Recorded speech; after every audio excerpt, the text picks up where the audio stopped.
can be friends. Oh, we can be friends. Oh, yes, we can. We can be friends. Mm-hmm. Mm-hmm. Hello, everybody.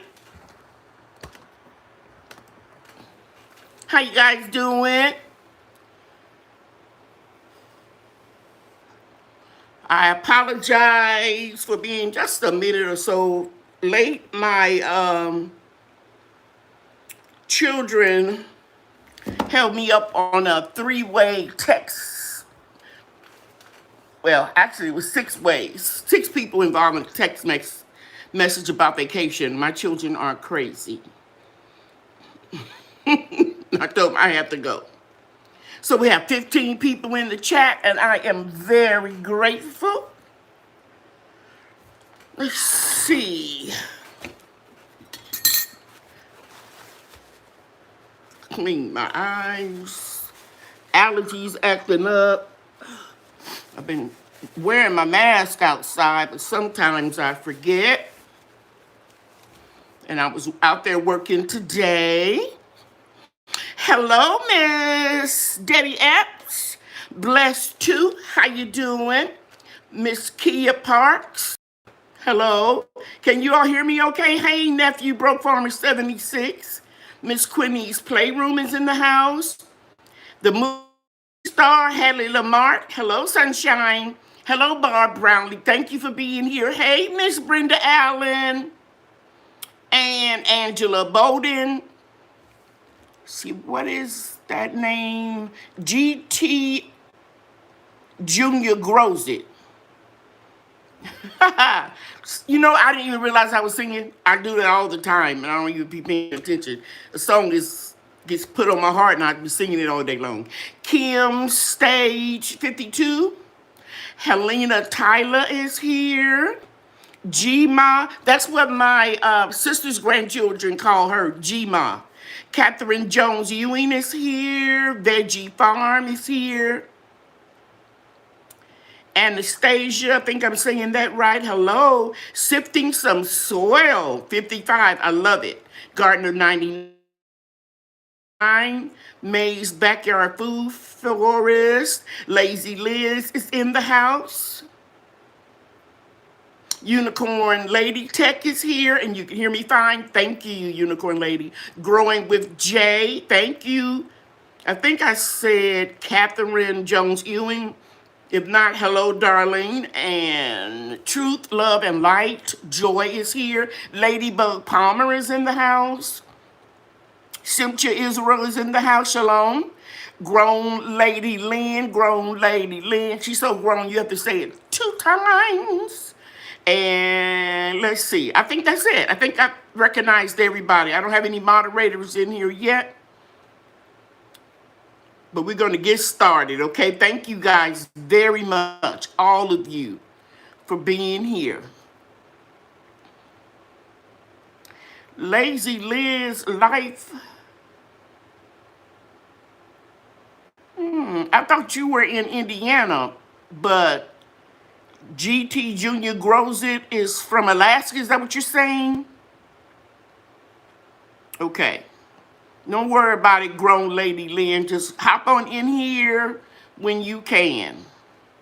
Okay, so on the agenda today, I'm going to talk about, excuse my hand. Today I'm going to talk about, where's my other phone? Oh, right in front of me, guys.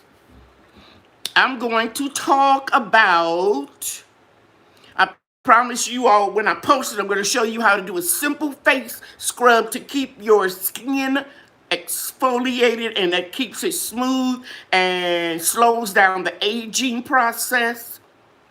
I'm also going to tell you about a sale I have on the products. I decided I'm going to do one every Monday night for my YouTube subscribers. I'm going to talk about the classes that I put on my website. We're also going to talk about the cold front that's coming in to the south and southwest.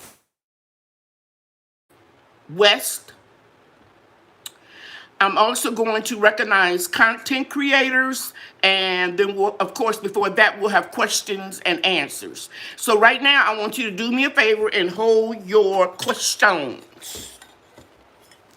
Now, let me see. Let me acknowledge any more people. Peanut Pepper said, getting ready for more rain tonight. I'm sorry about that, Peanut, because I know you are wading in mud as it is. And Hands in Dirt is here. Thank you, sir. Okay, Lazy Liz, you are from Indiana, but you live in Florida now. Okay. And the movie star, hey, Hattie Lamar is saying we may be getting frost in the next few days. I'm in zone 8A, Georgia. Yeah, I am in zone 8A in North Texas, and we're supposed to get down between 38 and 39 degrees. But let me rephrase that, because I don't want anybody to do what I'm doing. I'm not worried about it. I'm not covering anything up because I know that my plants can handle 38 degrees. Now, don't you all follow me if you just put your seedlings out. My seedlings have been out since the 1st of March. And I just took the cover off the greenhouse, I think about 2 weeks ago. Okay, so my seedlings are strong. They can tolerate a cold temperature because the temperature has been fluctuating anyway, and they've had some days of 39 degrees. And they faltered a little bit, but not that much, thank God. And they're used to the wind because I mimic wind through an oscillating fan from the very early stages when they were just seedlings, just popping through the surface of the Jiffy Seed starting mix. And that really and truly toughens them up. So if your seedlings are tough, you have nothing to worry about, as long as it does not get below 32 or below, put it that way. However, I will bring in the house my 3 new citrus trees because they were inside of Lowe's and probably came directly from an inside greenhouse. So I'll bring them in and put them at the back door because I don't want to take any chances of putting them in shock since I just moved them from the store to my environment. And today I potted them up. And so I, messed with the roots a little bit, kind of aggravated them a little bit. So they're going through another change, an environmental change, and then I messed with the roots, putting them in a bigger pot. Now, I didn't do a lot of roughing up the roots or loosening the roots, only the ones that were extremely root bound. And I'll show that to you guys in my next video because I just did that today. So I'll probably have it uploaded by Wednesday, no later than Thursday. So don't do what I do as far as protecting your seedlings. If your seedlings are weak, meaning that they're babies and they're not more than a month old, then you need to cover them by any means necessary. You could put 5-gallon buckets on them. You could put a PCV pipe and put a sheet on them, a frost cloth. But whatever you do, don't put just straight plastic on them because the plastic will damage them more if they come in contact with your live plant. If you can do a hoop house and the plastic won't come near your plant, that'll be fine. Okay? Are there any questions about protecting your plants? Another thing I need to tell you is water them. I started watering today. I got half of the food forest done. Tomorrow I will do the other half, and then I think the frost is going to come early Wednesday morning. Let me check the the schedule, because it changes from minute to minute. It may not even be 39 degrees. Let's see what it's saying now. It's saying it's going to be 38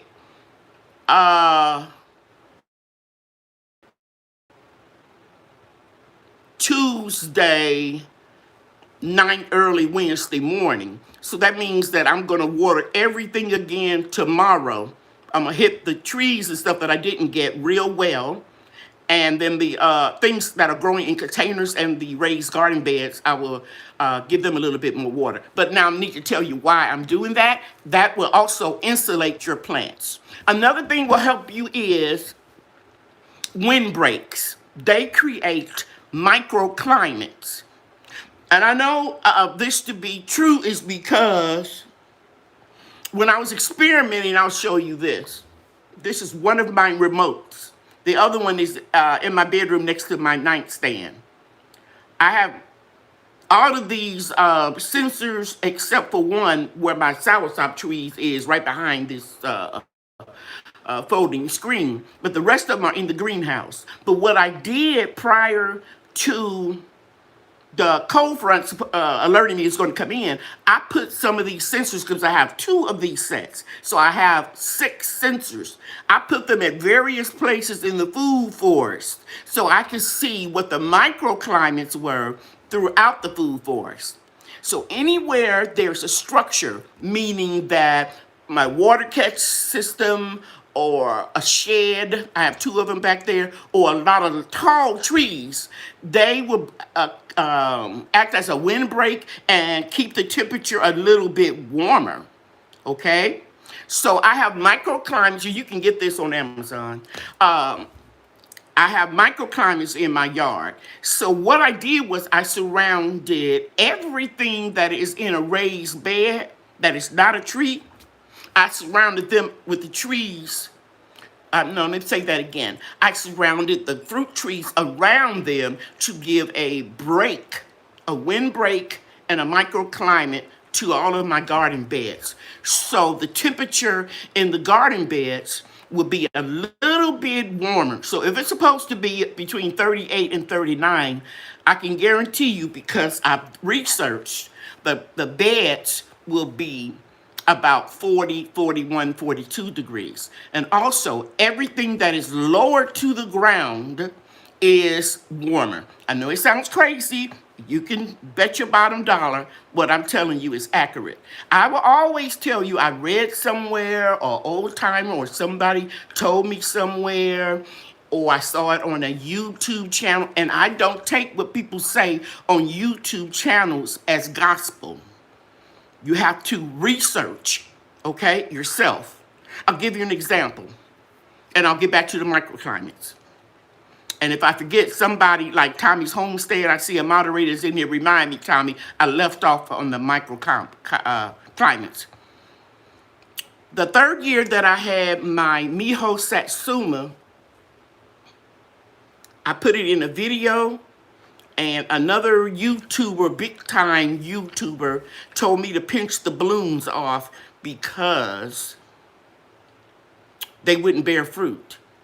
Because the tree was putting on or establishing a healthy root system.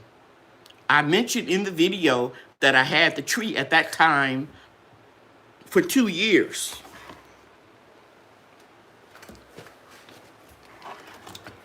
I moved the tag from the tree. I had it up here. And those citrus trees that you get from Lowe's, it'll tell you where the nursery is from, what they've been inoculated with, so they won't spread citrus diseases. And it'll also tell you the first time that it put blooms, or it'll say budded out. In this case, it was 1999. And that was, or it might have been 1998, and that was that was 2020 when I got a lot of buds. And the guy told me to pinch them off. I did my own research. And that was the time that they were supposed to start producing fruit. I didn't pinch them off.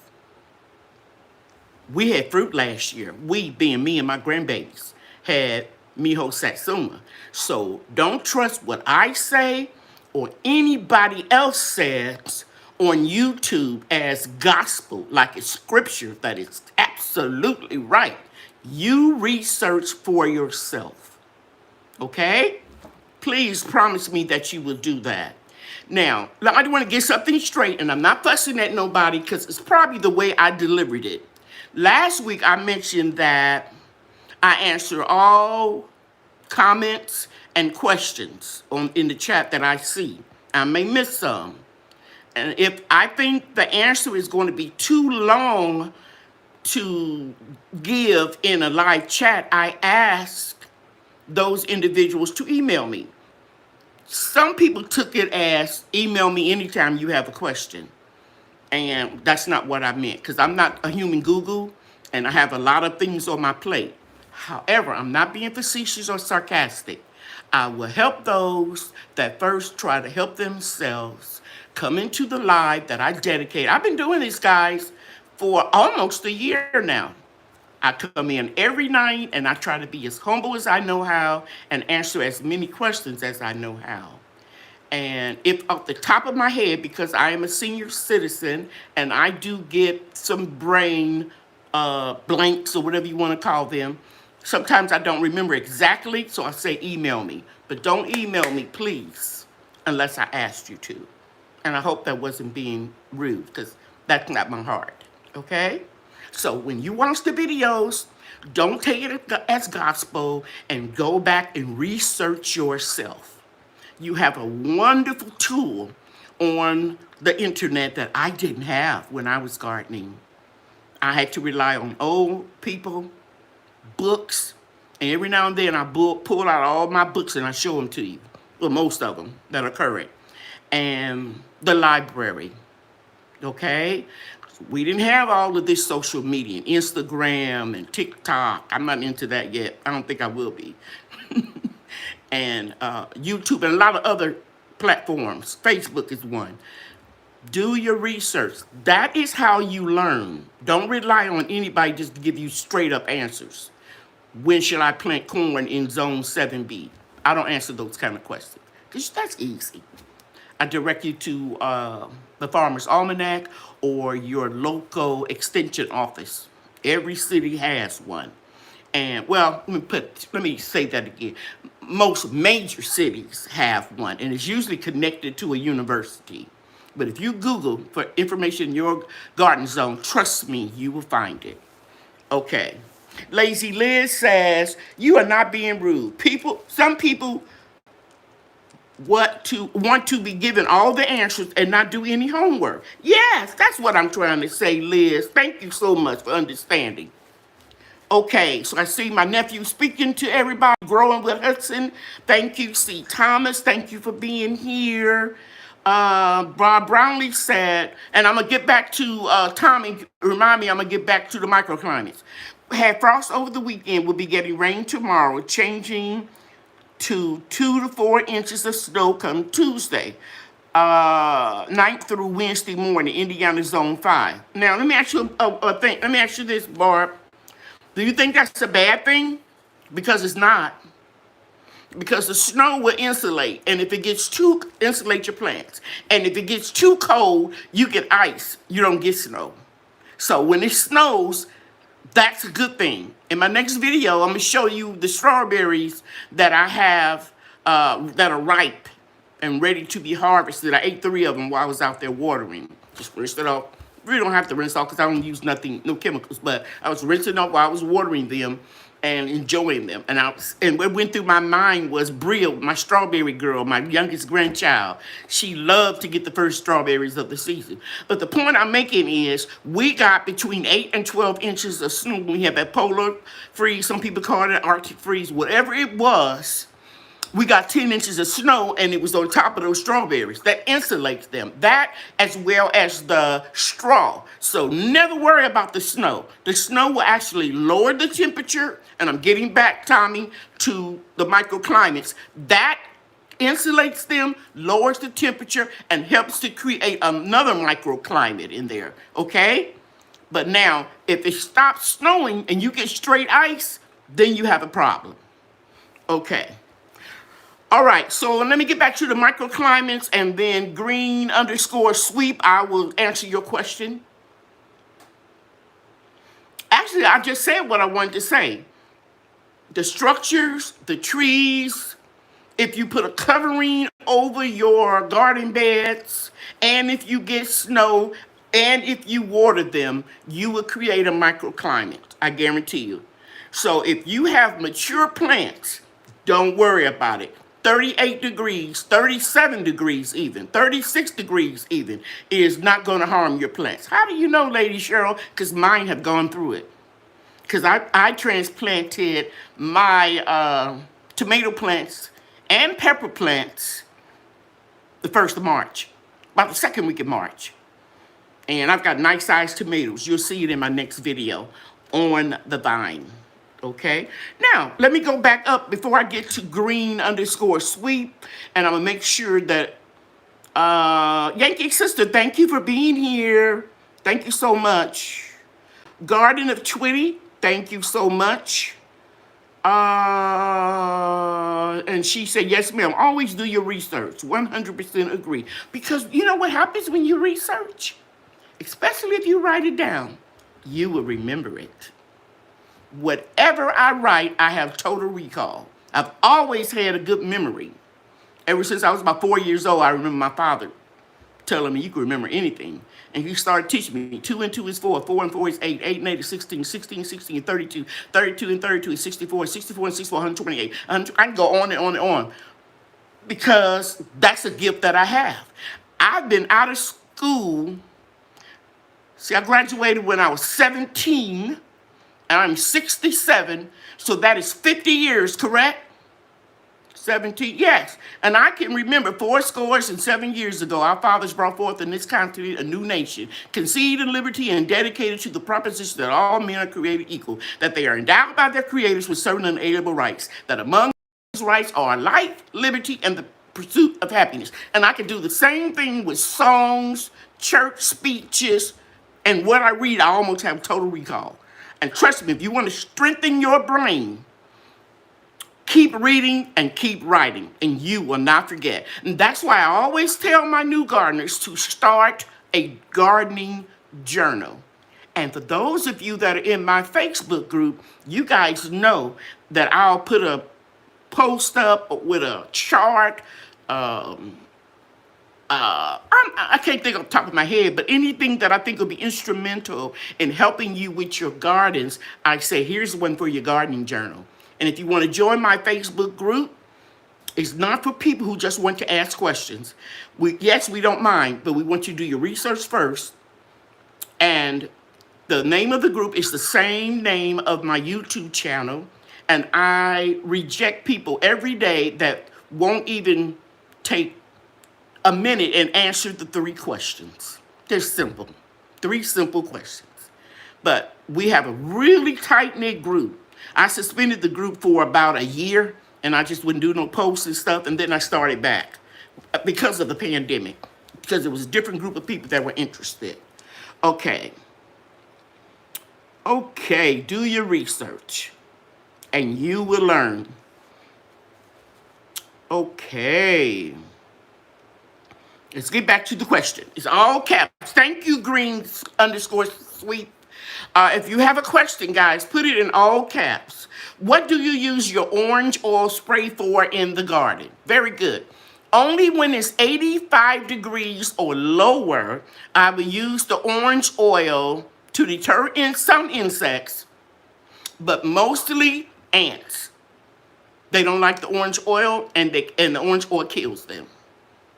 And I have a video. If you look at my insect control playlist, you'll see me demonstrating how I did it. And I use the oil from Medina, from the Big A store online, and you don't need a little bit. And it also acts as a wonderful room deodorizer. I've been using it a little bit in my mop water when I mop through where I have porcelain tile in the house. And it just makes it smell so good too. Okay. Okay. Hey, Auntia. Good to see you. Gardening with Bernie. I think I spoke to you. I'm not sure. I'm looking for another question. And if I don't have... Hey, Susie. Good to see you, too. Now, if I don't have another question, I'll go back to my phone and I'll go back to my list of what I wanted to talk about. So, yeah, 38 degrees in North Texas. late Tuesday night, early Wednesday morning. And then after that, the weather is supposed to be awesome. And we're going to be back up to 80 degrees by that Sunday, and the 26th on Monday, we'll be back up to 83. And by the way, those low temperatures that you all are expecting, you're only going to have them for an hour or so, because it's going to jump from 38 and they're pretty good about, meteorologists, about predicting the weather. It's going to jump from 38 to 40 something in a matter of a half an hour or so, okay? So it's not going to be that bad. So you will determine if you need to cover everything up, okay? All right, let's go back to my notes. Okay, so real quick, I'm going to tell you about facial scrubs. I'm going to push this down so you can see right in here a little bit better. And I'm not going to wear gloves because I'm going to make this for me, okay? I'm going to take, and this is how my jars come when you get them in the mail, except it'll be a sealing tape around here because in those mail trucks, it gets real hot. And then you have this other extra seal to let you know that it hasn't been tampered with. Okay. And so I'm going to take these two products to make the facial scrub. Hold your questions and I will definitely answer them. And I'm going to take about a tablespoon. And you don't have to be exact. And you guys know that shea butter will warm up when you put it in the middle of your hands. But because you're making this for a facial scrub, you're just going to let the friction warm it up a little bit. And then here is the total body oil. And I'm just going to take the whole cap off because I want to. And by the way, this is, you get this shipped with shrink wrap, so nothing can get in it. And I'm going to take about a tablespoon or maybe just a little bit more of that. This is my own personal product. This will not go back for anybody to use. And now we're going to mix this up. Can you see that? Yeah, you see real good.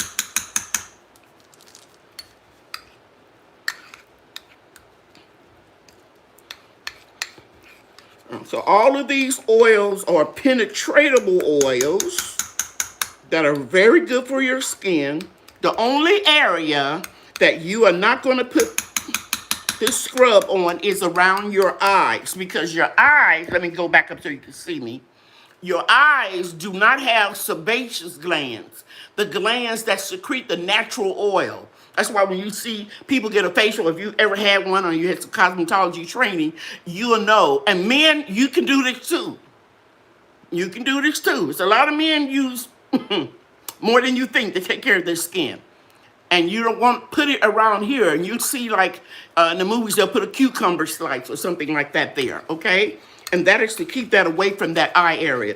And another reason why you have crow's feet or wrinkles on your face is because your sebaceous glands don't secrete sebum to lubricate that area. So that's the first place where you'll see people start aging, is around their eyes, especially right in here. But there are creams that you can use that you will just put a tiny drop on your finger and you will just apply it 1, 2, 3. And don't stretch your skin this way because this area will lose its elasticity, the ability of the hair and the skin to stretch. That's what elasticity means in terms of hair care and skin care. So you don't want to rub that way because the law of gravity will make that skin go down. You want to pat, pat, pat from the corner of your eyebrow to the bridge of your nose. That's how you put that type of cream on, anti-aging cream, okay? But what will really make your skin maintain its youthful appearance is a facial scrub. Now, if you have oily skin, I don't want any emails telling me you can't use it because you have oily skin. This oil has grapeseed oil in it and jojoba. These oils are the closest to your natural oil, okay? And when you apply it with the next ingredient, of course, we did the shea butter and avocado butter, and the mango butter is in here. The next thing we're going to use is Epsom salt. Now, there are two types of Epsom salt. There is a rough grain that you can use for a body scrub, like when you're doing your heels and your knees and your legs and your elbows. You can use that. I'm just going to put a little bit, let me go back here. Let me go back so you can see what I'm doing. I'm just going to put a little bit in this little bowl right here so that you can see that I'm using the fine grain type. And again, I'm gonna pick this up, and I used to sell this in the two different scrubs, one for your body with the coarse grains of Epsom salt, and then the fine grain like this. I put that in my facial scrubs. I'm not selling that anymore. So I'm gonna add about a tablespoon, and that's a little bit more, but that's okay. And you're gonna whip this up. And if you're writing this down, you can always go back and watch the replay. Now, you whipped it up pretty good.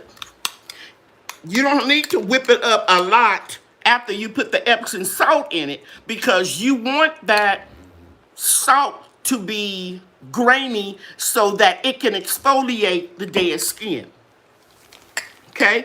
The first few layers of your skin is called the epidermis, and it sheds. As a matter of fact, skin is the largest organ of your body, and a year from now, all of your skin will have shed, just like a snake, except the snake will do it all at one time.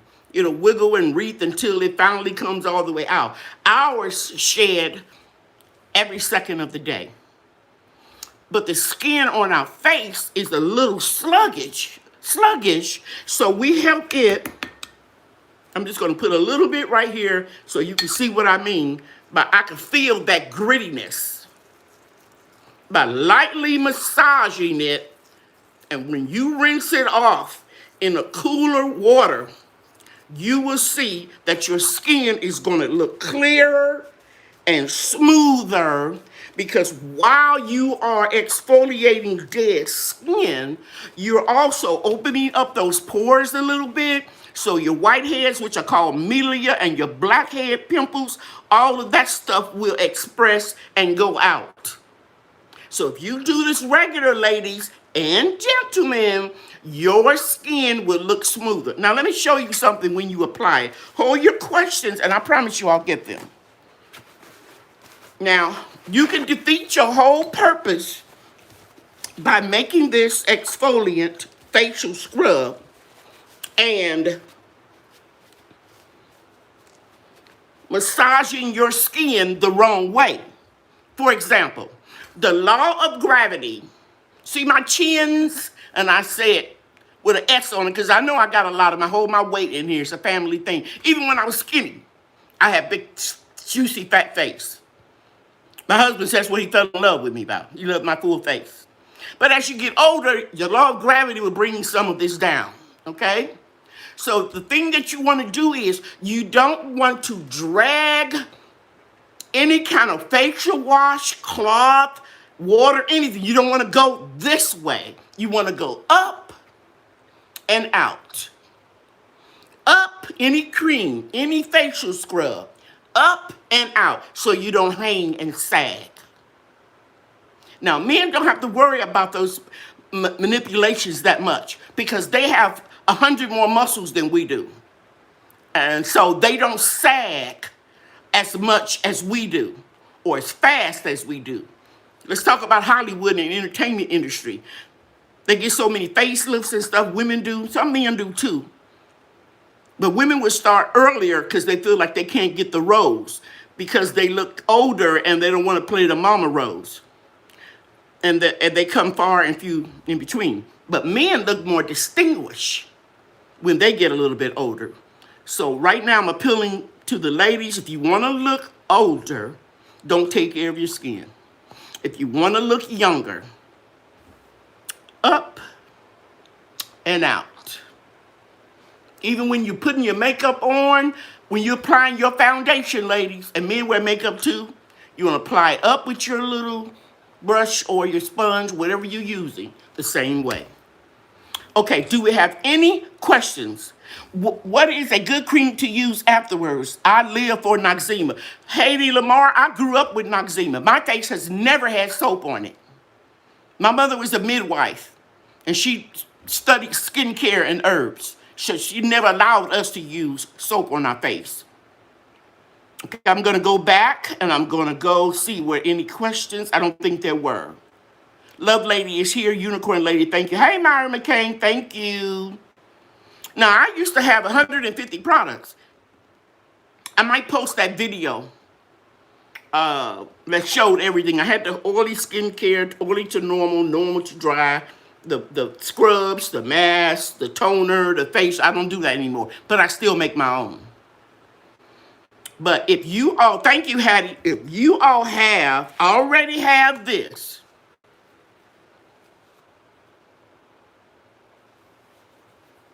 the creamy body butter and the total control oil, all you need to do is add your Epsom salt.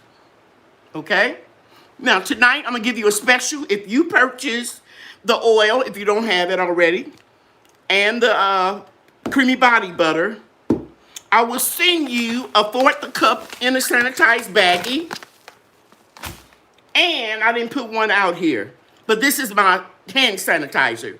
It comes in the 4 ounces, and you guys know it has vitamin E, aloe vera, hibiscus, lavender, and lemongrass. And it has 90% alcohol in it. It says 70% on the label, but at the time I was making them, I couldn't get it because of the pandemic. And this will keep, instead of the cheap hand sanitizer, anybody that's ever tried my hand sanitizers, they buy it again. They buy 2 at a time because they know it. Through the whole rest of the night when I'm on this chat, look at my hands to see if they get ashy. Yes, you'll see them ashy on the video if I've been working in water and da-da-da-da outside. But when I come in and I use it, that aloe vera gel and that vitamin E, the hibiscus, lavender, and lemongrass keeps them moisturized. Okay? All right. So, any questions on the special for the facials? Brenda Allen, yes, you can use sugar, and brown sugar is even better. I sold a brown sugar skin facial scrub. Okay? I hate that my Tyler always has my phone when it's live time. So I understand, Denise. Okay. Hey, Shanana, I saw your name. Hey, Urban Girl Gardening. Hi, Tasha Mack. I see everybody's just speaking to anyone. Okay, Antia, is that your question, or are you asking people in the chat about biochar?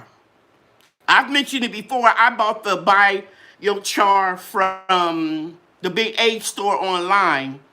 But if you burn your fireplace or you burn wood, you don't need that. You can add it into your mix. It's supposed to strengthen your soil, allow your roots to be connected together and to be able to speak to one another. Which side needs the water, they'll let that part absorb. Okay. Do you use candela as a trap for aphids? No, ma'am. I do. I use ladybugs, like I released in my last video, and I know that aphids, if you stay on top of them, look at your fruit trees and your beans and things like that, what they usually go for. Watch them very closely and get them before they get too big, and just blast them off with water, a strong force of water. And they drown. But if you let it get out of control because you work and you can't get out there and check on your garden every day, like I do because I'm retired, then I recommend you put ladybugs in your garden. Hey, Dance Permaculture Food Forest. Okay, so is there another question? Oh, somebody, Auntie wanted to know, do I use mycorrhizal fungi? Is it really beneficial? Yes, it does. And it acts kind of like the biochar by creating a system where the roots all talk together. I bought it for years on that big store online, start with an A. But now I have wood chips. And if you, anybody that has wood chips, if you look at your wood chips, you'll see that they start producing a little white fungus. That is mycorrhizal fungi. So now I just add some of that to my soil. Hands of Dirt, Lady Cheryl, I told my mother about your ladybug video today. Thank you very much. The ladybug video was eye-opening for me, Tasha Mack. Yeah. Did you see the two ladybugs that was mating? They woke up and tried to get their groove back, and I had to break them up. That was too funny for me. Okay. So somebody is saying that my wood chips were full of that white fungus. It's good for you, honey. Dig that up first and mix that up, a little bit of that in your soil. And I always add it to the bottom of my hugel cultures, my raised garden beds, or even when I put stuff in a planter. Okay? Because they'll keep, that fungus will keep growing and it'll go all through your soil. Sure will. Because that's what happens to your soil when you have wood chips. You add the wood chips break down. That mycorrhizal fungi didn't go anywhere. It's still there multiplying. So all fungus is not bad fungus. Okay. Okay, is there a question? If not, I'm going to go back to my phone and go back to my agenda.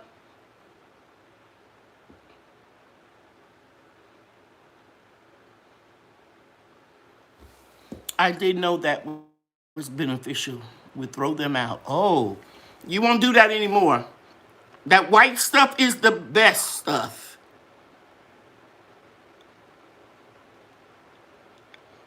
I think I spoke to Shana now. Okay. I'm making sure I'm speaking to everybody. Okay, let's get back to my agenda. Sometimes you all leave and you leave before I can recognize the content creators. So right now I want you to put yes in your zone if you have a YouTube channel. That's all you need to say. Yes in your zone so you can help other people in your gardening zone. Now, people will check you out regardless, but I want them to know which ones they need to check out first. Okay? Yes, in your zone. I watched Lazy Liz today. I watched Best Yet, I think, today. I watched Gardening with Bernie today. Oh, goodness, I done lost my YouTube channel. I'll find it back.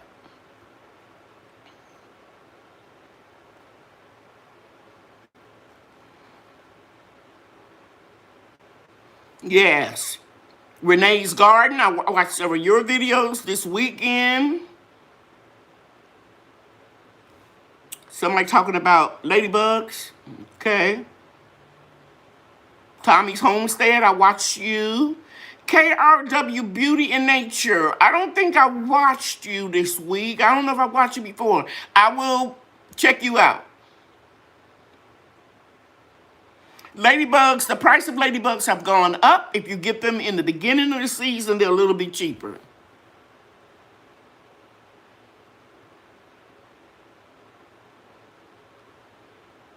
Liz, if you don't have I think you're talking about neem oil, keep blasting them, but you can add cayenne pepper or pepper flakes. If you're talking about for aphids, that doesn't work.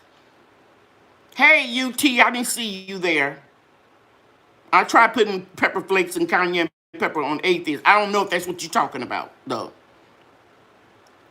And we know Broke Farmer has a channel, 8A, Gardening with Bernie. Yes, I check her out all the time. Groovy Green Thumbs. Thank you for being here. I check out Shauna Na and Hands in Dirt. If you got some seeds, throw them in the dirt. Growing with Hudson, I've checked you. I think I checked your video out today.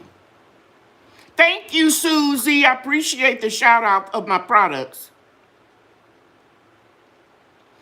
Don't forget, guys, if you get the oil and the creamy body butter, I'm going to send you some Epsom salt and a hand sanitizer. And look at my hands. See if they dried out yet. They're not going to dry out. Hey, C. Thomas.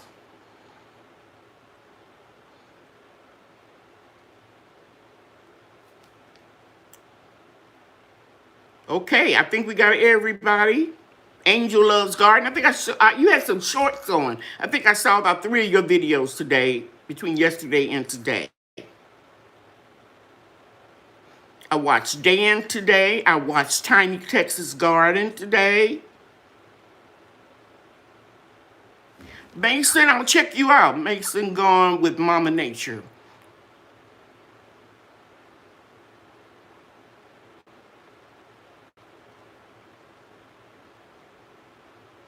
Thank you, Lazy Liz.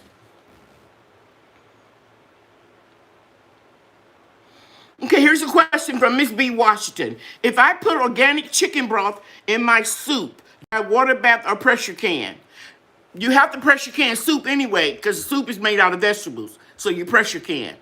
And if you have any remnants of any meat, you have to do it for 90 minutes for a quart, 75 minutes for a pint. I think that's what you're asking me.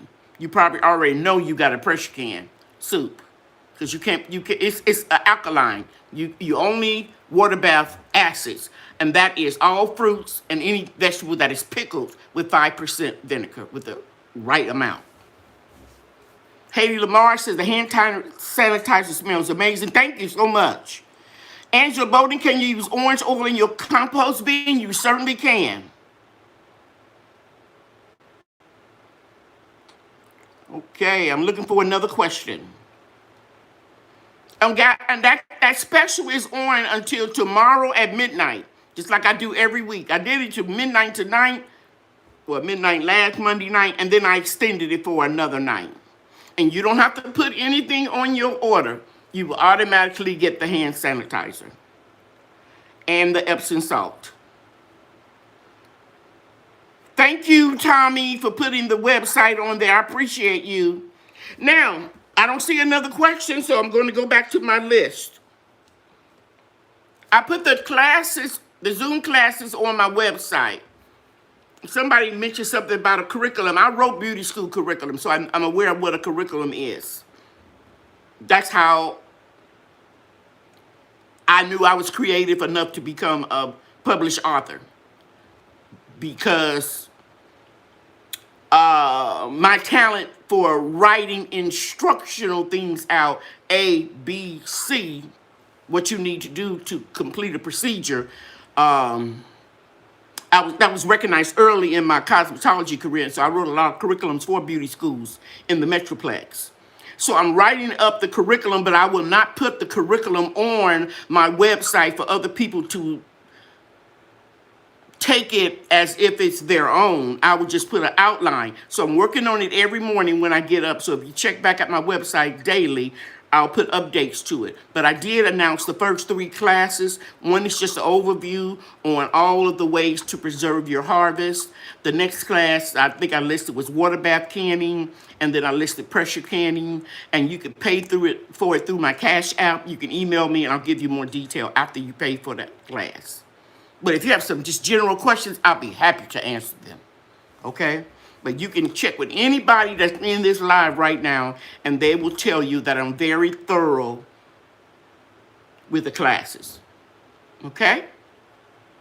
Hey, Joy, good to see you. And Joy, Gardening and Cocktails with Joy, I sent your video. I was so honored that you named that drink after me, and you know what I like, the Texas Star Hibiscus and the sweet wine, and they said they're going to do it for my birthday on July 4th. So they're going, and I told them they could make it up in advance, like you said, which they knew they could do that with sangria. But yeah, that was a really, really nice honor. And thank you, Aunt Tia, for putting my natural products Gmail email address there. Okay, so I'm going on. If I don't have a question, I talked about the classes. How you would pay for them is through Cash App. And I recognize the content creators. I told you about this special. So now it's question and answer. I'm through with my presentation for today. Now is the time for you to scratch my brains. Okay, let's see. Miss Cheryl, I was doing some transplant with my pricking fork. Very good, Bernie. Very good. It's easy too. You just be gentle with them. And after you've done it a while, you will know which ones you have to be extra, extra gentle with and the ones that you don't. Hello, Ruth. Good to see you here. Who makes orange oil from scratch? I don't. I don't make it. Anybody want to answer her? Fine. Providing you don't advertise another YouTube channel. Okay.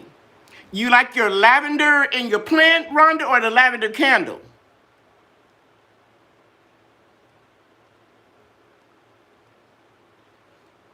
Okay.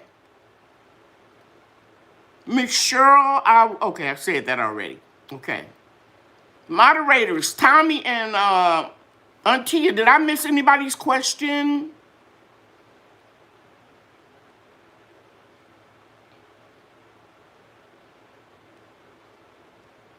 Somebody said that their fingers are working overtime.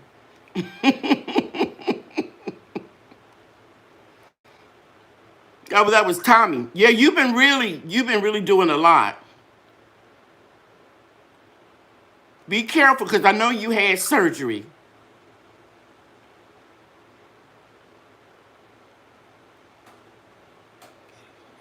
Move.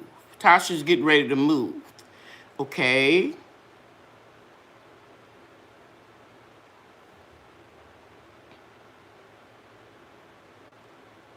Soapy water will work on aphids a little bit, especially if you put the neem oil in it. But it took me years to figure out just blast them with cold water and drown them. I just use less and less stuff in my food forest now. I thought I had to have all these different sprays, you know. I don't use a lot of stuff in my garden now. The main thing is staying on top of them. Whole new perspective. She's growing in containers and green stalk. A lot of people are doing that. Green stalk and what's that other one? Arrow garden? Mm-hmm. And Quinny's Playroom, thank you. She said she's has a website and she's catering to most of the kids in the garden. I love that. I know my love for gardening started with my grandparents.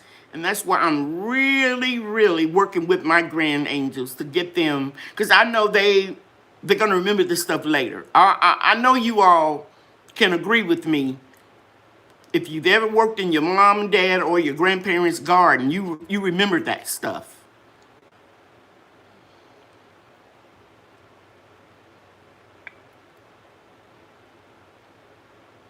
Groovy Green Thumbs, thank you for being here. That's a really cool name. Hey, Best Yet, how you doing, Miss Lydia? What I say to you? Oh, you did not devil eggs, pickled eggs. I've never done the eggs before. Very interesting. And I remember when I lived in Mississippi for a few years, they would have them on the counter, them little small country stores, and they would have the pickles and the pickled eggs and the pickled pig feet, and you could buy them. It's considered a delicacy.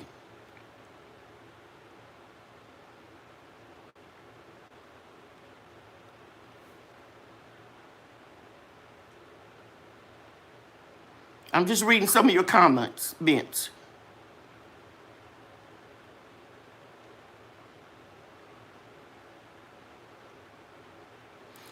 Lazy Liz Life, and you've been blasting them with water, and now you're going to try a little soapy water. And you can try a little neem oil too. But once they get on them beans, you really have to work hard. I'm considering putting my insect netting back on. So far, I've been on top of everything, but I know as the weather gets warmer, because I keep seeing them little beige looking moths flying out of my plants when I'm watering. And when they fly out of them, that means they have been nesting there, laying or getting ready to lay eggs.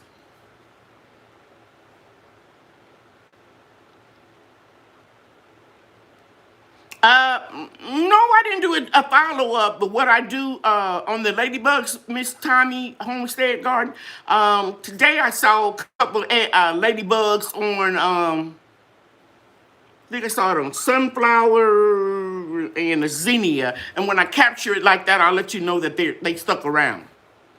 But there's really nothing I can follow up on until I see them eating some aphids. So where there are ants, almost 99.9% of the time, you're going to see aphids because the ants surround the aphids to farm them. They don't want the aphids, but they like the honeydew sweet liquid they excrete. Ants really don't eat up food. Ants eat the moisture, the liquid, the sticky stuff. So if you see a lot of ants, turn those leaves over. 9 times out of 10, you're going to see some aphids. And then just blast them. Okay? So yes, getting back to what Tommy asked, did you do a follow-up on it? I'll do it when I catch him in action. But to be honest with you, Tommy, I hope I don't catch him in action.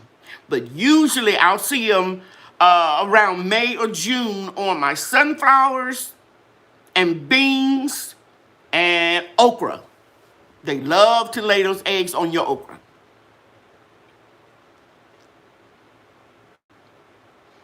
Okay, so we got all the content creators in here right away. Because I noticed some of you all leave, and I want to make sure that you are recognized.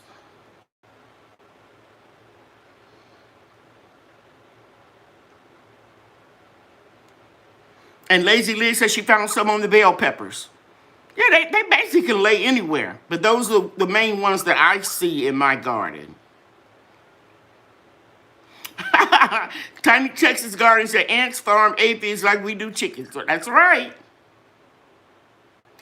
You saw some ladybugs on your peach tree. Is that a good thing? Yes, it is, Tommy. That means you had some aphids or those moths was getting prepared to lay some eggs. And I'm going to tell y'all something. I saw a peach. Might not be nothing to you all, but I saw one this big today on my tree. I've never seen that in April. That big today. I was so excited. Because once your fruit trees start bearing fruit, and anybody here that grows fruit trees, they can tell you, each year the harvest gets better and better unless it's some major catastrophe in the weather. So yeah, I'm really looking forward to this year. I am ready. Oh yeah, it's enough. You said, who was that? Lazy Liz saying it's good to recognize the content creators. Yeah. It's certain etiquette that you need to follow. Like you don't come into somebody else's live, my live, and start promoting another YouTuber. That's just not polite. And some people don't know it's not polite because they don't know YouTube etiquette. But I give them everybody the opportunity to promote themselves at some point in my life unless I forget. And I ask my moderators, that's what I have them for, to y'all remind me. Because sometimes I can't remember everything. So it's not proper etiquette to be promoting somebody else's website or YouTube channel. You wait until the host allows you to do that. And the same thing applies with a Facebook group. The name of my group is Lady Cheryl's Organic Food, Forest, and Products. Same name as a YouTube channel. I don't allow anybody to come in my group and promote another YouTuber. Go to their channel or go to their Facebook group. That's how you do it. That's just proper etiquette. It's not that I'm intimidated or anything like that. I know proper etiquette. And the people that are YouTube content creators wouldn't dare put a video on my Facebook group. I can, if I choose to. That's proper etiquette. That's just common sense. Okay. Thank you, Auntia, for putting that Facebook group there. I appreciate it. But anybody that knows me, I promote everybody.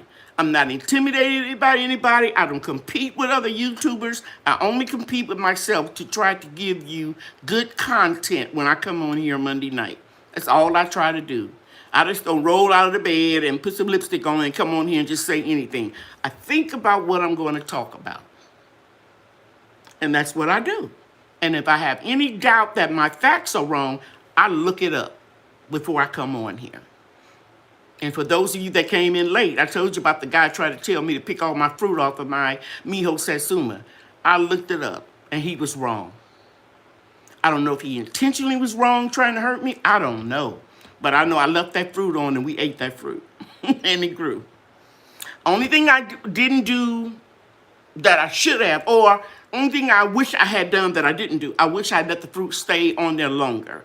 Because after I harvested it around Christmas time, I noticed people were harvesting the Satsumas in January in my gardening zone. So this year, I'll leave them on a little longer.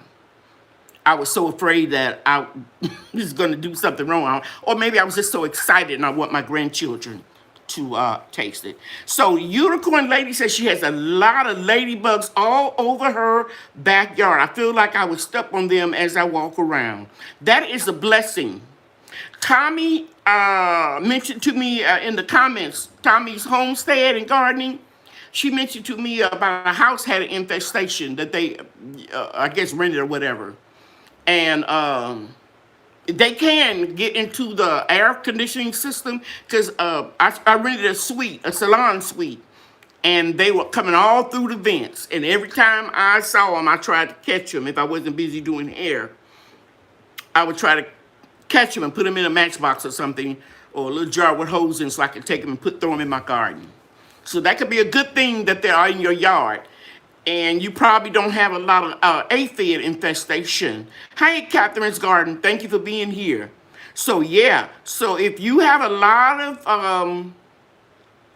ladybugs in your yard, that tells me two things: that you could have aphids, and it's a good thing that they're there. And the other thing that it's telling me, what is it going to tell me? Oh, that you don't use chemicals and you don't kill them.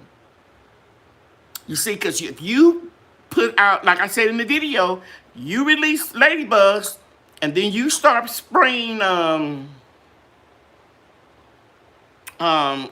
7 powder and 7 spray, you're going to kill the ladybugs, earthworms, and beneficial nematodes. So don't put the ladybugs out if you use chemicals. No, they are not being destructive. They're on parole like little soldiers, Bernie. They are protecting your garden. Wow. Yeah, don't kill those ladybugs. And Miss Quinny had her first fruit tree, Tommy. Is that what you're saying? I missed it. Oh, here it is. I just bought my first fruit tree. 2 Meyer lemons and I don't know what kind of persimmon that is. But let me give you some info on your Meyer lemons. They don't like to be overwatered. Don't let them get completely dried out. And shade them a little bit if they're real young. Now, let me give you some advice on the persimmons. Depending on what kind you have, if they're self-fertile, the first couple of years you may see a lot of fruit on it. But because they establish a deep taproot, they're concentrating on the roots. They may abort all of the fruit. Don't freak out if it happens. About the 3rd year, it'll start hanging on to the fruit. Okay? The first time, if you see a lot of fruit, don't get all slap happy because you may drop it. Mine dropped all of them 1 year except 1 piece of fruit. Okay, but congratulations, Miss Quinny. That is cool. Oh, I know what to say about the Meyer lemon. Depending on where you are, most times they do better in a container for the first 3 years. And another thing about citrus trees, period, they don't like a lot of space. In other words, don't take a twig, a baby sapling, and put it in a 25-gallon pot. It tells you on most all those labels to keep it in a 5 and 6 gallon, then move up to 10, and then move up to 15. After you've had about 5 years, you can put it in the ground, or 4 years in the ground, or a 25-gallon pot. Don't put them in a great big pot, because you have to, when you water that pot, you're going to be watering all that soil, and they don't like to be real wet. Okay? All right.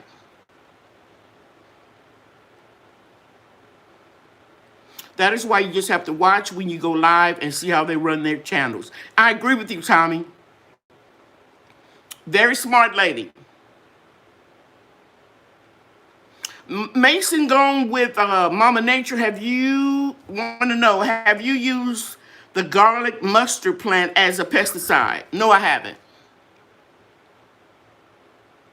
Thank you for asking that question. I'll research that. Good night, Master Gardener 242. Thank you for being here.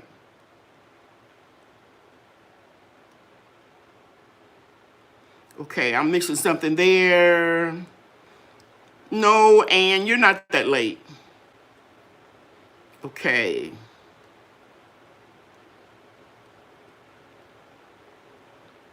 And I think the Tiny Texas Farm saying that the Facebook group is helpful. Yeah, it really is. It's really cool when you in a group with like-minded people. Because I'm on Facebook, but I don't post a lot on Facebook, on my personal page. I post funny things. I'm going to promote my website and my accomplishments. If it's too much to people, then they need to delete me or unfollow me. But I don't do a whole lot of outside gardening things. Only things that I think that will help my Facebook people and of course, during the Monday night chats. Hey, Cynthia, how you doing? No, you're right. The chemicals aren't worth killing those beneficial insects. And you guys know what I want to see, and I haven't seen any. They tell me that I need to go walking out in the wooded areas. There's some walking trails by my house, like 5 different little areas. I want to see the praying mantis. And if I don't get them soon, I probably will order them from that big place called A on the internet. I want the praying mantis because I know that they kill a lot of stuff that's not beneficial too. And somebody said, no ma'am, I mean the white moth butterfly. Okay, gardening with Bernie, I don't understand. Oh, you probably clarifying for somebody that you don't give a continental about them beige and white butterflies. Right.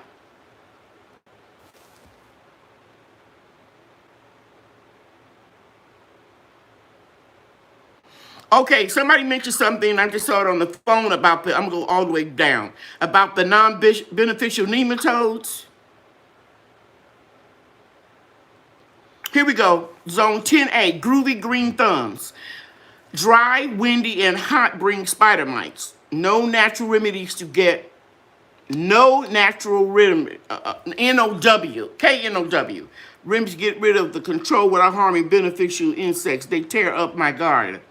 I use the neem oil and the spray. And you're exactly right, because we have a very windy climate here in North Texas. We have a rainy period like we're going through now. During the summer, it's the dry period like we're going through now. And they were multiplying. They were out of control. I do believe that some plants become immune to certain sprays if you feed them the same thing. So I'm gonna get up and I'm gonna go get something that I just bought about a week or 2 ago.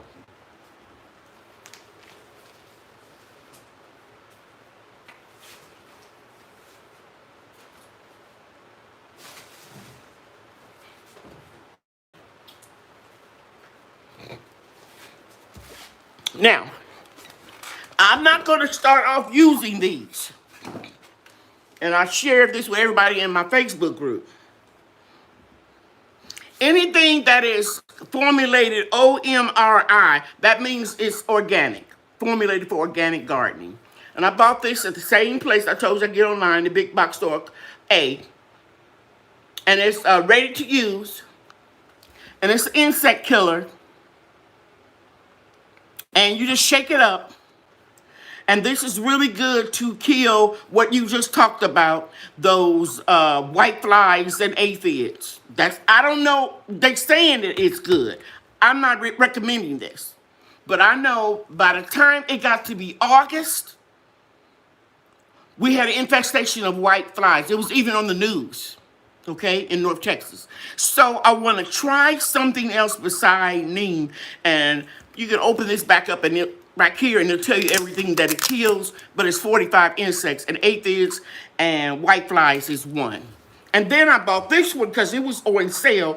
And again, it is for organic gardening.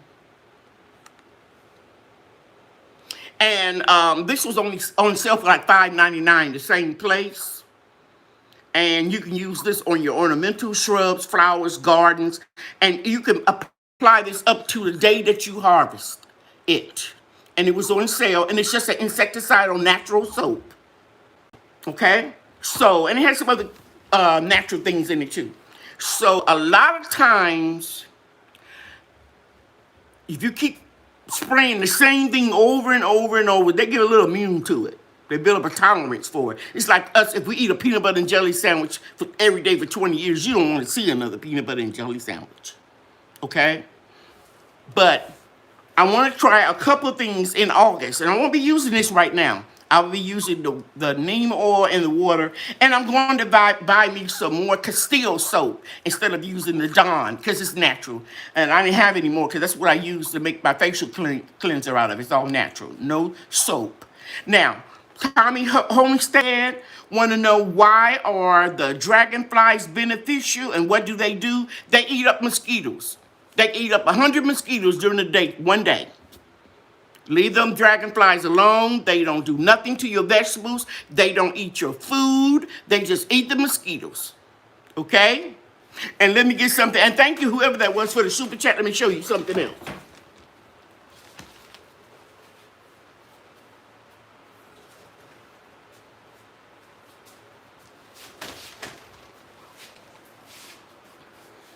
This is a generic mouthwash. You don't have to use an expensive one. And if you look here, you'll see that it's got something else in it. And you can put 2 parts of an inexpensive mouthwash to 1 part water, or if you got an infestation, you can do equal parts. It's up to you. This is in my insect control playlist. And then I add one of these, or you can add them all. Lemongrass essential oil, just a few drops. About a half a teaspoon in a whole container. You can add lavender. You can add peppermint. There's a lot of essential oils that you can add. If you look on that video, going blank again, put them in here, shake it up, fill it up, and put it in your spray bottle, and just spray your little grandbabies, your clothes, when you're out there working in the garden. Just spray around you, not necessarily on your skin. They will stay away from you. Because we are hit with, somebody wrote tons of mosquitoes. Yes, we do. Yes, we do. And thank you, the lady that gave me the super chat. What I do with those is, when I'm sending something free, I use it for my postage, and I appreciate that. And I thank all of you all for giving me a donation when I lost 13 trees during the freeze. It took me a while to get up my courage. I just don't like to go shopping, guys. And it took me a while. I got all my shots, my 2 shots. I said that like I had rabies or something. But I got my shots and I feel better. But I still go with my mask on, okay? All right. So I'm telling you, this works. If you've been with me for a while, you know that my family loves to go camping. And they had their skin so soft, and they had their off, and the mosquitoes was eating them up at the campground. We had our tents and everything. They all laughed at me. Mama, what you got? I got all my natural stuff. Yeah, okay. They, oh, yeah, okay. And I just, come here, baby. All the grandkids, I sprayed them with my natural spray. And so I started saying, Chewy, are the mosquitoes bothering you? No, big mama. Layla, mosquitoes bothering you? No, big mama. Then the grown-ups wanted to use my mosquito spray. And I had enough for everybody. But at first I was playing with them. I told them, no, Walmart not too far down the road. Go up there and get your mosquito spray. Whatever. You know, when they laughed at me. Because I was smelling like Listerine. Now when we go camping, we even went through during the pandemic. We were real safe. They told me to make sure I bring enough for everybody. And I did. We had a ball. We had a ball. So yes. Oh, Angel said she had a lot of praying mantis and grasshoppers last year. Now, grasshoppers will eat your citrus trees. They'll eat up some leaves. They won't bother the fruit, but they'll eat the hell out of them leaves on your citrus trees. So I don't worry about them too much. But I don't like my trees to look raggedy. But the grasshoppers are not good for your garden because they will eat up your plants. But praying mantis won't. Okay? All right. Killer spider webs.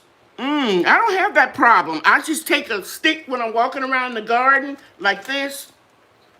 You know, I'll be walking around with a stick and I just do that. Because spider webs are beneficial. So I'll be honest with you, I don't know, I haven't seen no real big spiders, tarantulas or whatever they are supposed to be bad. I just see small ones.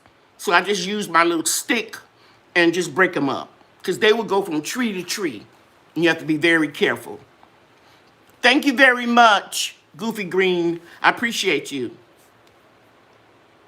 How often do you spray neem oil on your plants? It's safe for you to do daily, but know this. Don't do it once it gets past 85 degrees because the coating will just build up and build up and build up. And then once it gets 85 degrees, it'll fry your leaves. So then you need to come in with other alternatives. This is when I stopped using neem oil. And then the whiteflies get out of control. And for those of you think that, oh, it got real cold. It got down to 3 degrees. First time in a couple centuries, I think. Don't think that those whiteflies and all those bugs and insects go away. They just go way down in the earth. And they come out when it's warm enough. Okay? And then when it gets real warm and get past the rainy season, that's when they start laying eggs. And that's when the aphid comes. So I spray about every 3 days. Now, I haven't sprayed in about a week or so, maybe a little bit more, because it's been raining almost every other day. So, yeah. Okay, so Candace Jones said, hi, Candace. She had a lot of grasshoppers last year also, and they didn't seem to bother anything, though. Are they beneficial? No. Grasshoppers will eat plants. They love citrus trees.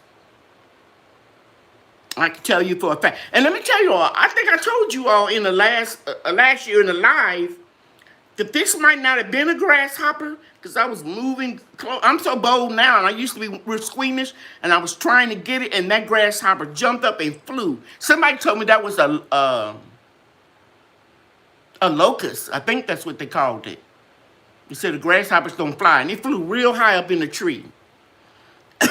So I don't know what that was, but it really did look like a grasshopper. Hey, Birdies Bloom, so glad you're here.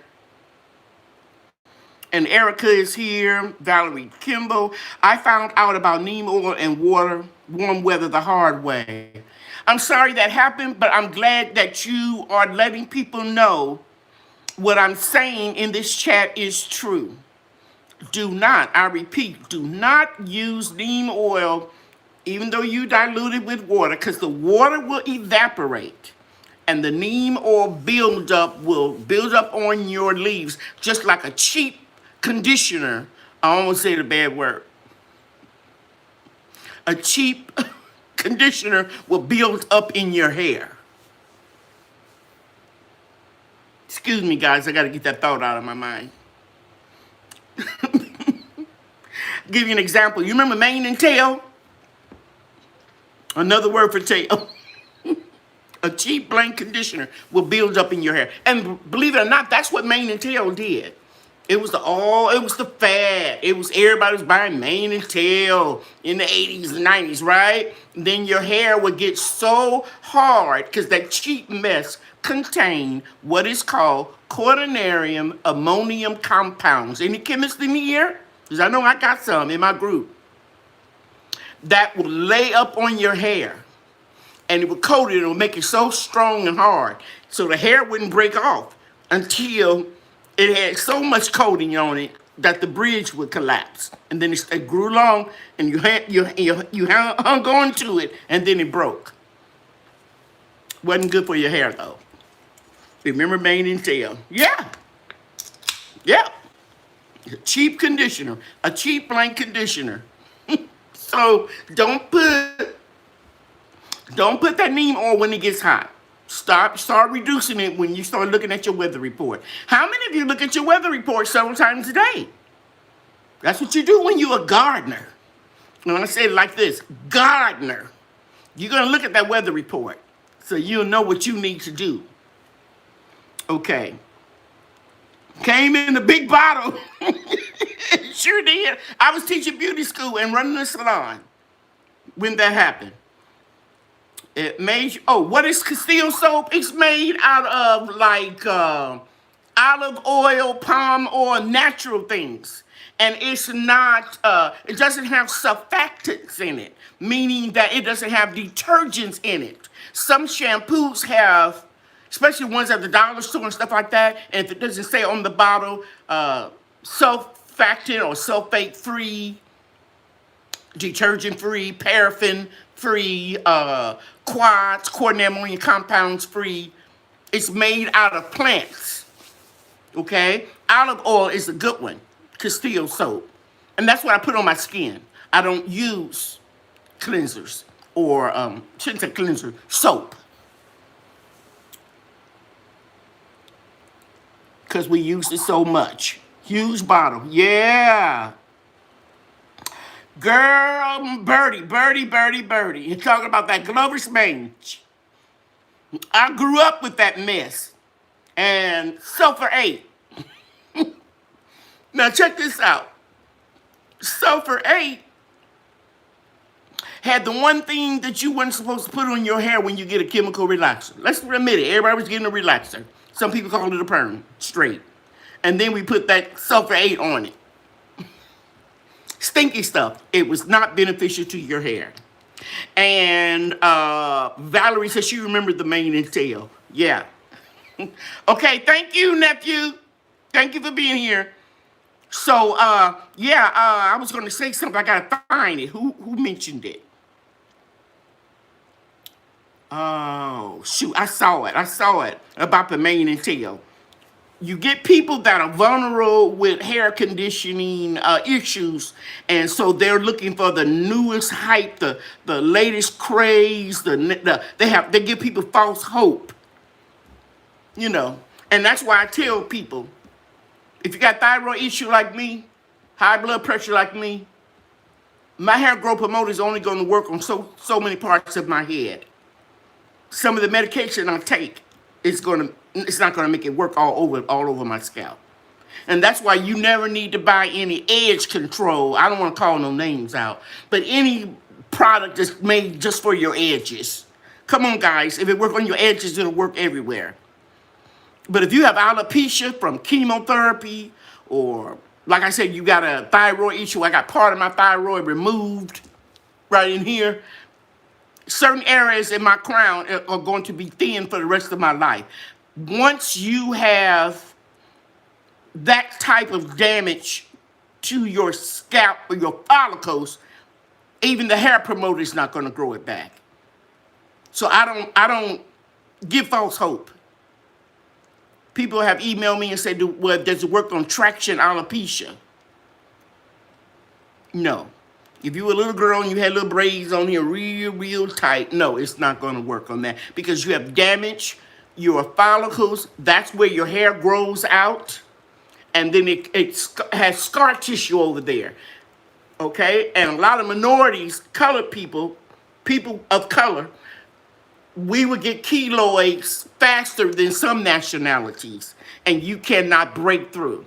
Thank you, Rhonda. I have integrity. I'm not going to, see, tell y'all, I know where my help comes from. You all might think you all are blessing me when you order something, but the Lord put it on your heart.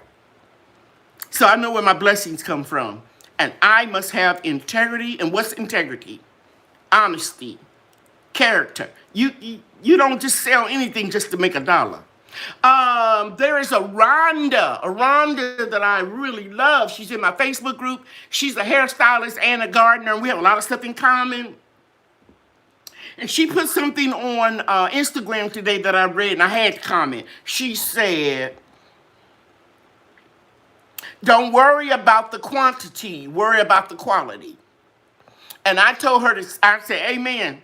I don't know if I said amen, but it was in my spirit. But I said, I usually can remember when I write something. I said, I told my students, don't chase the money when you become a cosmetologist. Chase giving a good quality service. The money will automatically follow. Because you walk in the room and say, oh, who did your hair? Oh, okay, what's her name again? And they write it down or whatever. Or you give them a card. But if you keep going to a hairstylist all the time and you're not getting any compliments, two things are wrong. One, you need another hairstylist. Two, you try to tell the hairstylist everything they need to do.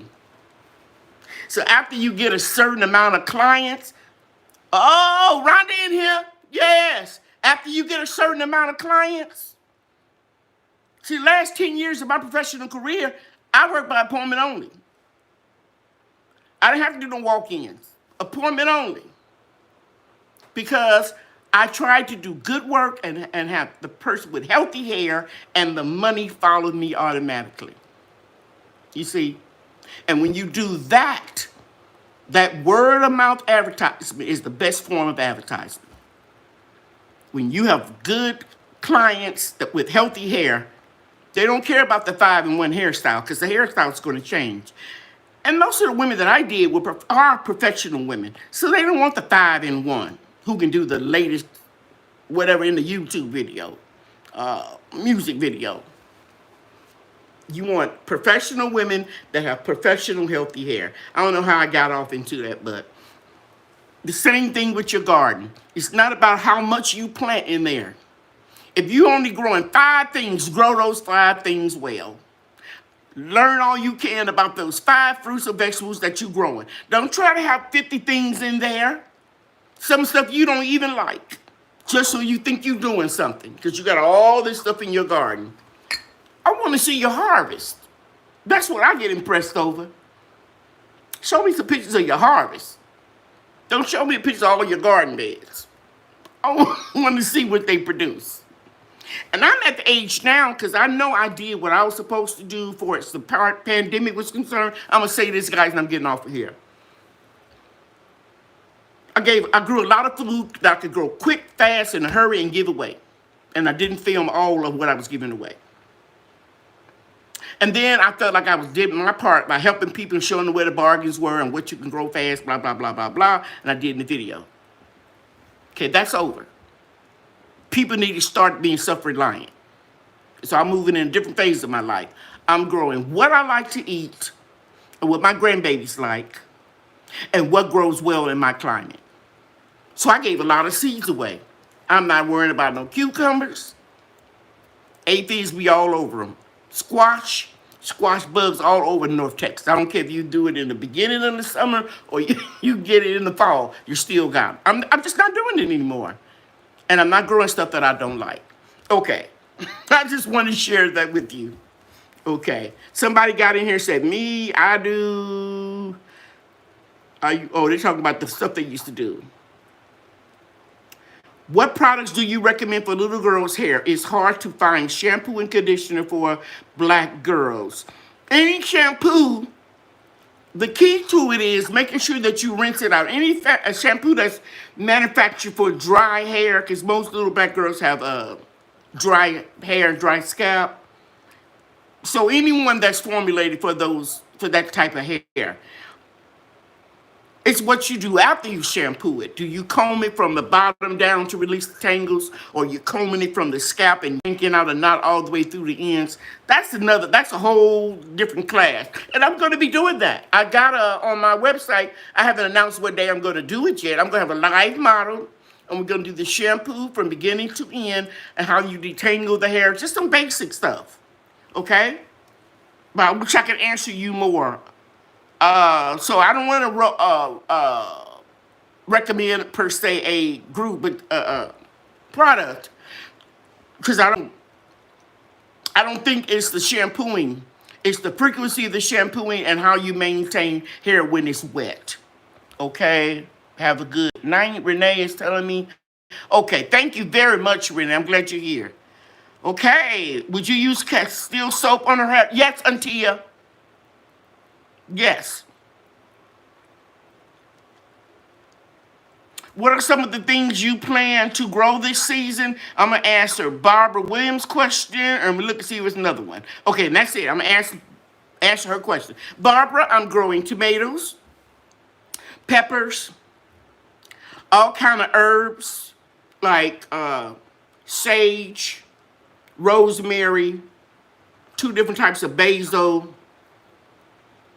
dill, parsley, bay leaf. I think that's it. And I'm growing beans. I grew all my greens and all that kind of stuff. I grew that during the winter, actually before winter. So I've got all that canned. Did I say peppers? Yeah, I said peppers. Okra, lots and lots of okra. Because okra water lowers your blood pressure. My hibiscus tea, mint, a lot of flowers. Most of them are not edible, but I love flowers. And a lot of fruit. Yeah, I think I named everything. If I didn't, I'll be showing it to you in the video. And by the way, my Texas Star hibiscus has broke the ground. It's growing up. In the mint, I'll show it to you in my next video. Okay, thank you, young man. Hands in dirt. Thank you for being here. Yes, Birdie's Bloom, okra water. Okra water, just like you make tea. It will help you stabilize your blood sugar. A nurse told me about it, and I always tell everybody, research what you hear. And I researched it, and it did say in there everywhere. Help stabilize your blood sugar, help prevent diabetes. So if you predisposed to things like I am, diabetes, high blood pressure, kidney disease, that's just some of the things I have, or I'm predisposed to, that's what I do. I'll do another video when I harvest the okra, and I'm going to harvest it quicker this year than any other time because I planted it earlier in the greenhouse. Okay. She says she's having a terrible time to get green peppers to sprout, and keep them in the house on a heating mat and a grow light. They just need a little bit more heat. Green peppers and eggplant. Okay? And I took inventory, and I'm looking this way because I have some fruit stuff over here, and I don't need any eggplant, so I'm not going to grow any. If I do, it'll be late in the season. I'll pick up a transplant or two. I just have too much, so yeah. All right, good night, everybody. I hope you learned something tonight. I hope if you didn't learn something, maybe something was refreshed in your memory. Don't forget about the special. Veggie Farm want to know how they say about 12 inches apart, 12 to 18 inches apart. Sometimes I plant mine a little closer, okay? Oh, I love my peaceful place. I go out there first thing early in the morning, Valerie, unless it's raining. And I ordered an umbrella for that area, too. Just a triple umbrella in case it's still raining. I'm going to go out there again. Can I use frozen okra? Yes, you can. Just boil it for about 5 minutes. Okay. Good night, everybody. You know that I love you and God loves you too. Good night. Thank you for being here. See you next week. Bye now.